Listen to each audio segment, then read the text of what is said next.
تم سب بچے بیٹھے ہو، والدین کو اپنی جنت بنا لو، ماں باپ کو اپنی جنت بنا لو، ان کی دعا لے لو۔ میرے نبی نے فرمایا کاش میری ماں زندہ ہوتی۔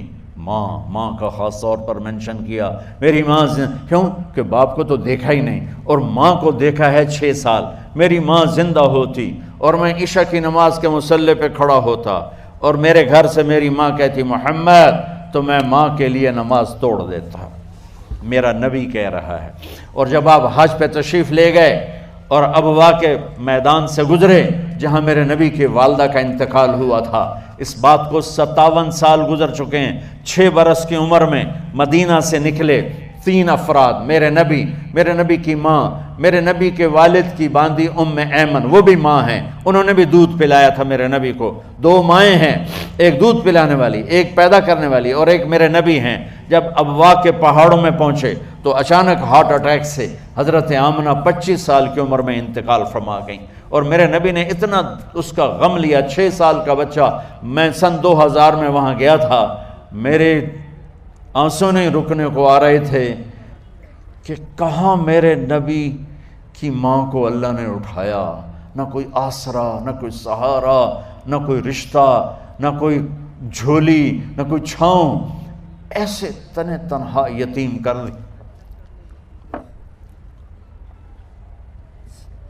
جب ان کو پتھروں میں دبا کے نیچے اترے، ام ایمن کو سے ہاتھ چھڑا کر بھاگے اور اوپر پہاڑی پہ چڑھ گئے۔ جب ام ایمن پیچھے گئیں تو ام ایمن نے کیا دیکھا کہ ابوا کے پہاڑ بھی رو رہے ہوں گے، آپ ماں کی قبر کو چمٹ کے ایسے اوپر لیٹے ہوئے تھے،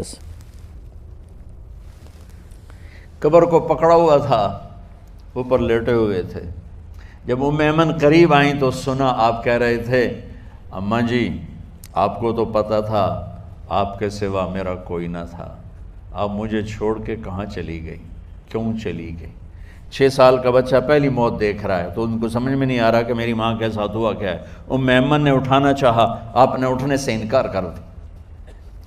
اس صدمے کو سینے میں لیے ہوئے 57 سال کے بعد، 7ویں دن بندہ رو نہیں سکتا، رونا ہی چاہے تو رونا نہیں آمدا، 57 سال کے بعد آپ اس وادی سے گزرے، اپنے اونٹنی کو ماں کی قبر کی طرف موڑ دیا، اور ان پلرز کو 3 گنا کرو تو وہ پہاڑ بنتا ہے، چھوٹی پہاڑی تھی۔ اونٹنی کو نیچے بٹھایا، اوپر پہاڑ پر گئے، اور یہ مجھے دیکھو، یوں آپ نے گھٹنے کھڑے کیے ماں کی قبر کے سرانے، اور یہ ہاتھ یہاں رکھے اور پھر سر دیا اپنے گھٹنوں میں یوں، پھر رونا شروع کیا۔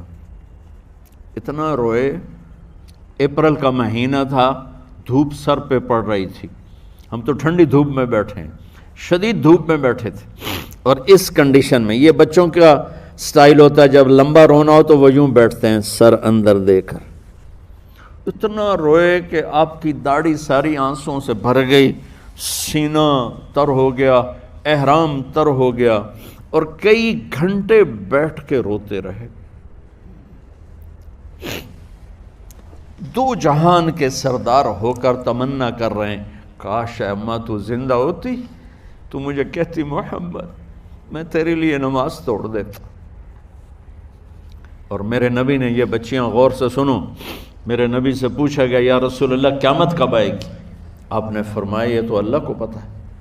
میں نے کہا یا رسول اللہ کوئی نشانی بتا دیں، تو آپ نے فرمایا جب بچیاں ماؤں کو ذلیل کریں گی تو قیامت آ جائے۔ جب بیٹیاں ماؤں کے ساتھ بدتمیزی کریں گی اور ماؤں کو ذلیل کریں گی تو قیامت آ جائے گی۔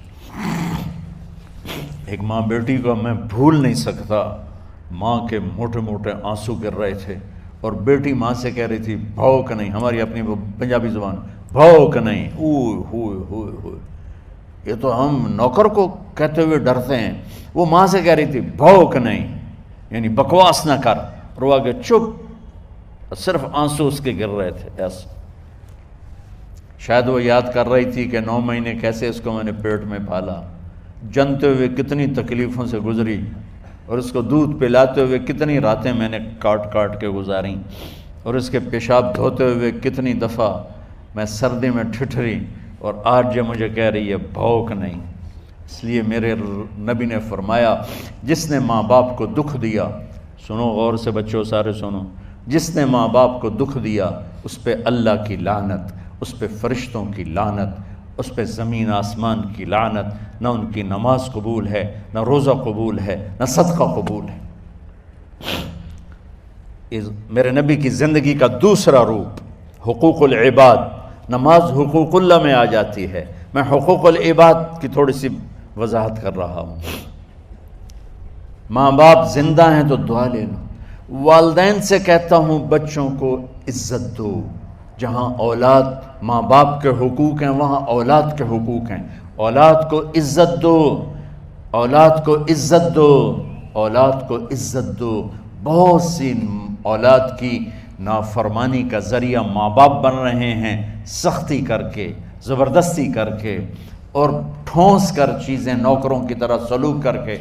میرے نبی کے گھر میں جب بیٹی فاطمہ ملنے کے لیے آتی تھیں تو میرے نبی بیٹھے نہیں رہتے تھے، یا اب چیئر پہ بیٹھے ہوئے بی بی فاطمہ آ گئی، اب زمین پہ بیٹھے ہوئے ہیں بیٹی آ گئی، اب چارپائی پہ لیٹے ہوئے ہیں بیٹی آ گئی۔ میرے نبی کیا کرتے تھے؟ کھڑے ہو جاتے تھے، کھڑے ہو جاتے، ایک دم کھڑے ہو جاتے تھے، اور پھر کھڑے نہیں رہتے تھے، تیزی سے آگے بڑھتے تھے اور حضرت فاطمہ کا ہاتھ پکڑ لیتے تھے۔ یہ والدین غور سے سنو، حضرت فاطمہ کا ہاتھ پکڑ لیتے تھے اور ہاتھ پکڑ کے مجھے دیکھو یوں بوسہ لیتے تھے، بیٹی کا بوسہ لیتے تھے، پھر ہاتھ چھوڑتے نہیں تھے، ہاتھ پکڑے پکڑے لاتے لاتے لاتے ان کو چارپائی پر پہلے بٹھاتے تھے پھر خود بیٹھتے تھے۔ یہ باپ اور رسول ہو کر بیٹی کو یہ عزت دیتے تھے۔ پھر وہ جنت کی عورتوں کی سردار بنی، پھر وہ جنت کے سرداروں کی ماں بنی، پھر وہ اللہ کے شیر کی زوجہ بنی۔ تو والدین سے کہتا ہوں کہ اپنے بچوں کو عزت دو، عزت دو، عزت دو، عزت دو۔ پھر آپ سے زندگی کے بڑے فیصلے ہیں شادی۔ اب لوگ اکٹھے پڑھتے ہو لڑکے لڑکیاں، اپنی شادی کے فیصلے خود نہ کرو، اپنے ماں باپ کے حوالے کرو۔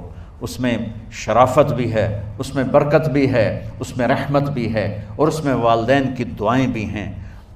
کورٹ میرج کو ہوا نہ دو، boyfriend girlfriend culture ہمارا نہیں ہے۔ میرے نبی کے طریقے میں مرد اور عورت کا صرف نکاح سے تعلق ہے، اس کے علاوہ سب جہنم کی آگ ہے۔ اور والدین سے کہتا ہوں کہ اپنے بچوں سے پوچھ کے رشتے کرو، زبردستی مت کرو۔ میرا معاشرہ بہت سنگین قسم کے جرم کا شکار ہے، بچوں پہ مسلط کر دیتے ہیں، ایتھے ہی کرنی ہے، جٹائیں چی کرنی ہے، بٹائیں چی کرنی، پتہ نہیں آئے کتوں ہیں جٹ بٹ۔ چلو تم ناراض نہ ہو، راجپوتائیں چی کرنی، میں راجپوت ہوں، میں اپنی قوم کو بھی رگڑ دیتا ہوں، راجپوتائیں چی کرنی، اگاں کرنی ہی کوئی نہیں۔ یہ ظلم و ستم اولاد پہ مت کرو، اپنی بچی سے پوچھو، اگر بیٹی ہاں کرے تو پھر قدم اٹھاؤ، اگر بیٹی کہہ دے میں نہیں کرنا چاہتی تو وہ نافرمان نہیں ہے۔ اللہ کے واسطے میری سنو، صرف تم نہیں سن رہے ہو، اس کیمرے سے لاکھوں کروڑوں لوگ سن رہے ہیں۔ اگر بیٹا یوں کہہ دے کہ ابا میں نے یہاں شادی نہیں کرنی، میرا جی نہیں چاہتا ہے، تو وہ بیٹا نافرمان نہیں ہے، فرما بردار ہے، اس نے شریعت کا حق استعمال کیا ہے۔ اب ایسا ظلم مت کرو کہ نہیں اتھے ہی کرنی ہے، اتھے گھروں نکل جا۔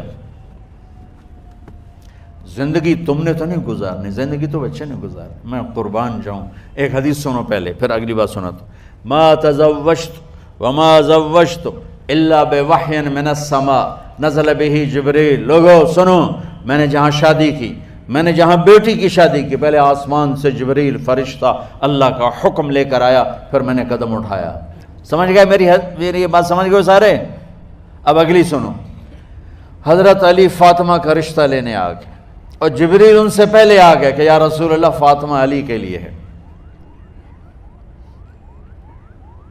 باپ محمد مصطفیٰ جیسا ہے، رشتہ مانگنے والا علی جیسا ہے، اور بیٹی فاطمہ جیسی ہے۔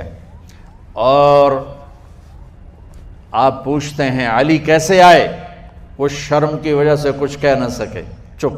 آپ کو تو پتہ تھا، آپ نے فرمایا فاطمہ کے رشتے کے لیے آئے ہو؟ کہا جی۔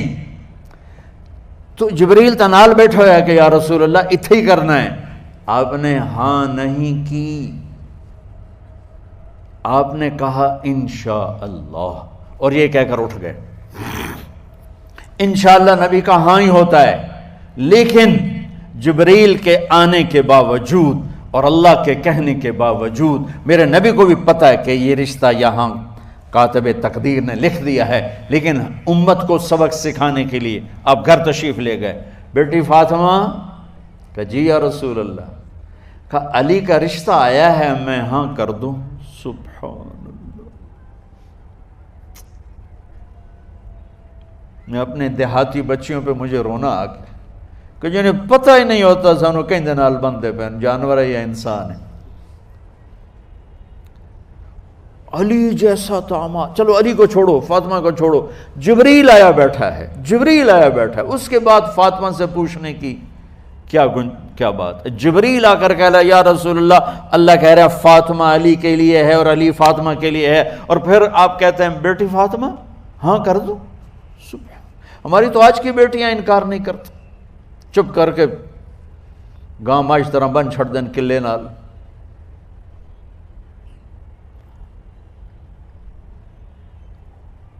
کوئی ان کے اندر کے جذبات کو سننے والا کوئی نہیں ہوتا، اپنی انانیت پر یہ فیصلے کرتے ہیں، اور میرا نبی کہہ رہا بیٹی ہاں کر دو۔ سبحان اللہ۔ آپ کا کیا خیال ہے فاطمہ نے انکار کرنا تھا؟ یہ تو یہ بیٹیاں نہیں انکار کرتی تو فاطمہ نے کہاں کرنا تھا؟ لیکن یہ سبق دینا تھا ان والدین کو جو نادانی میں نادانی کے فیصلے کر کے اولاد کو ہمیشہ ایک ٹھنڈی آگ میں دھکا دے دیتے ہیں۔ حضرت فاطمہ رضی اللہ تعالیٰ عنہا نے جب ہاں کی پھر آپ باہر نکلے۔ اچھا مزے کا واقعہ ہو، حضرت علی اٹھ کے باہر نکلے تو صحابہ باہر کھڑے انتظار کر رہے تھے کہ کیا ہوا۔ حضرت علی کو بھیجنے والے تھے عبد الرحمن بن عوف۔ پہلے ابو بکر گئے تو آپ نے انکار کر دیا، عمر گئے رشتہ مانگا، آپ نے انکار کر دیا۔ عبد الرحمن بن عوف نے علی سے کہا آپ جائیں، آپ کا رشتہ رد نہیں ہوگا۔ کہنے لگے میرا تو ذاتی گھر بھی کوئی نہیں، مجھے کہاں سے رشتہ ملے گا، میں تو بالکل غریب ہوں۔ کہا نہیں تم جاؤ۔ تو واپس آتے انہوں نے عبد الرحمن بن عوف پہ چڑھائی کر دی، ویکھیا ہے نا تو میں نو گلے آئی، انکار ہو گیا۔ تو صحابہ نے پوچھا کیا ہوا؟ کہا کچھ کہا ہی نہیں، چپ کر کے اٹھ گئے۔ تو عبد الرحمن بن عوف کہنے لگے کچھ بولے صحیح، کہ بس اتنا کہا انشاءاللہ، کہا تو مبارک ہو، نبی کا انشاءاللہ ہاں ہوتا ہے۔ کہا اچھا، تو اتنے میں آپ باہر تشریف لے۔ کہا علی، کہا جی، کہا لو بلاؤ، لوگوں کو بلاؤ۔ ساری مسجد بھر گئی، آپ کے ساری مسجد فل ہو گئی۔ آپ ممبر پہ کھڑے ہوئے علی کو سامنے بٹھایا، کہا لوگو یہ جبریل میرے پاس اللہ کا پیغام لائے ہیں کہ میں فاطمہ بنت محمد کا نکاح علی بن ابی طالب کے ساتھ کر دوں۔ پھر آپ نے خطبہ پڑھا اور کہا کہ علی، ہائے ہائے ہائے، میں نے فاطمہ بنت محمد کو 400 درہم مہر کے عوض تیرے نکاح میں دیا، تو نے قبول کیا؟ حضرت علی نے زور سے نعرہ لگایا میں نے قبول کیا، اور سجدے میں چلے گئے، اللہ کا شکر کا سجدہ ادا کیا۔ پھر میرے نبی نے وہیں سارے مجمع کو شہد کا شربت پلایا اور تازہ کھجوریں کھلائیں، اور پھر جب رخصتی ہوئی تو آپ نے حضرت علی سے فرمایا کہ آپ آ کے لے جاؤ۔ پھر آپ نے حضرت ام سلمہ، حضرت حفصہ اور جناب حضرت عائشہ رضی اللہ تعالیٰ عنہ، ان تینوں کو بلا کر فرمایا تمہیں پتہ ہے نا مجھے فاطمہ سے کتنا پیار ہے، تو تم فاطمہ کو دلہن بناؤ، اس کی تیاری کرواؤ، اسے دلہن بناؤ۔ تو ان تینوں نے حضرت فاطمہ کو دلہن بنایا۔ پھر آپ نے حضرت علی کو پیغام بھجوایا، وہ تشریف لائے، اپنی اونٹنی لے کر آئے، حضرت عقیل ساتھ ہے، سلمان فارسی ساتھ ہے، اور دروازے پر اونٹنی بٹھائی، آپ علی کو اندر لے گئے اور یوں فاطمہ کا ہاتھ پکڑ کے علی کے ہاتھ میں دے کر فرمایا علی تمہیں نبی کی بیٹی مبارک۔ سبحان۔ پھر آپ نے کہا میری بیٹی فاطمہ، مجھے اپنے خاندان میں جو سب سے زیادہ محبوب تھا میں نے تیرا ہاتھ اس کے ہاتھ میں دے دیا ہے۔ والدین سے کہتا ہوں اپنے نبی کی زندگی پڑھو۔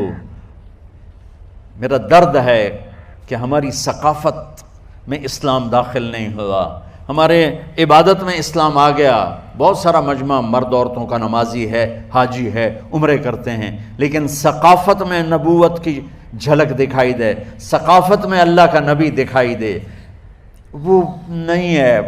زندگی بیت گئی اس انتظار میں، مدت سے لگ رہی تھی لب بام ٹک ٹکی، تھک تھک کے گر گئی نگہ انتظار آج، پتہ نہیں کب صبح ہوگی۔ چلو کہتے تو جائیں مجھے ہے اگرچہ بت ہیں جماعت کی آستینوں میں، مجھے ہے حکم اذان لا الہ الا اللہ۔